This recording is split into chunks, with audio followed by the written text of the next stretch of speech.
August రాజ్యపరమైన తాకీదు పంపారు. ఇశ్రాయేలీయులందరూ తమ పేర్లను నమోదు చేయించుకోవాలి. తద్వారా రోమా ప్రభుత్వం పన్నులు వసూలు చేయగలదు. ఈ కార్యక్రమం నజరేతుకు చెందిన యోసేపును గర్భవతి అయిన భార్య మరియతో బెత్లెహేమునకు వచ్చేలా చేసింది. యూదయ ప్రజలు ఎంతో వేదనతో మొరపెట్టినప్పుడు ఒక కొత్త నక్షత్రం ఆకాశంలో మెరిసింది.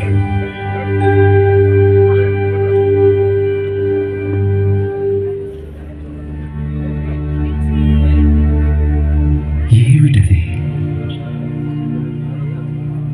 క్యాస్పర్, మెల్కియర్, అలా చూడండి.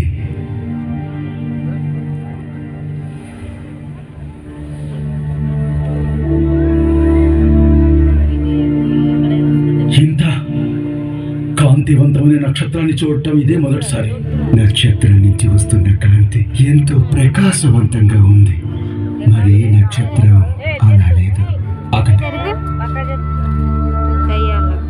ఇది సాధ్యమేనా?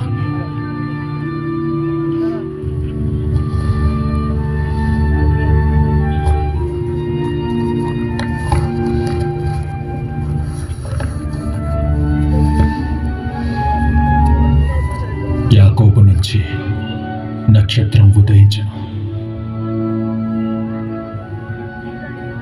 ఇశ్రాయేలు నుంచి రాజదండం బయలుదేరను. మెస్సయ్యా, ఎంతో కాలంగా ఎదురు చూస్తుంది ఇదేనా? జాగ్రత్తగా పరిశీలించండి. నక్షత్రం కదులుతోంది. దాన్ని వెంబడిస్తూ వెళ్దాం. పదండి, కావలసినవన్నీ సిద్ధపరచుకుని వెళ్దాం. అవును,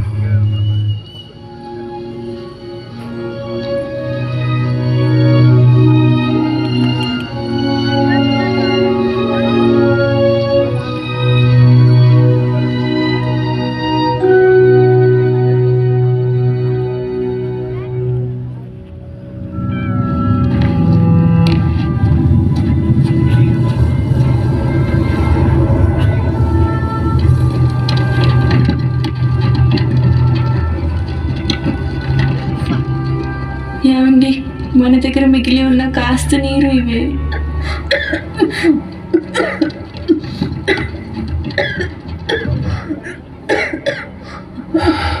అమ్మా, కాస్త నీళ్లు తాగు. నాన్న, నాకు కూడా కాస్త నీళ్లు కావాలి.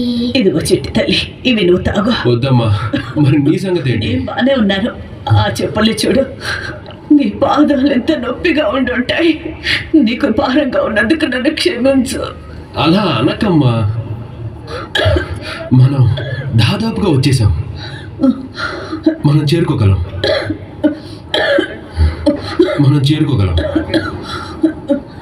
నువ్వు, నీ పేరేంటి? నువ్వు ఎక్కడికి వెళ్తున్నావు? నా పేరు యాపేతు. నేను యూదా గోత్రానికి చెందినవాడను. జరుగు.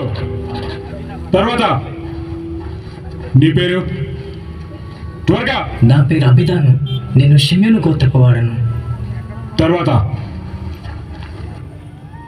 శపించండి వారిని. మనల్ని హింసిస్తూ మన దగ్గర ఉన్న ఆఖరి నాణ్యం వరకు పిండి తీసుకుంటున్నారు. అసలైన సమస్య పన్నులు వసూలు చేయడం కాదు.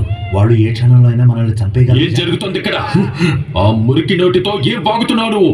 నన్ను క్షమించండి, ఏం లేదు, నిజంగా ఏం లేదు. అయితే నోరు మూసుకొని ముందుకు వెళ్ళండి. యోసేపు,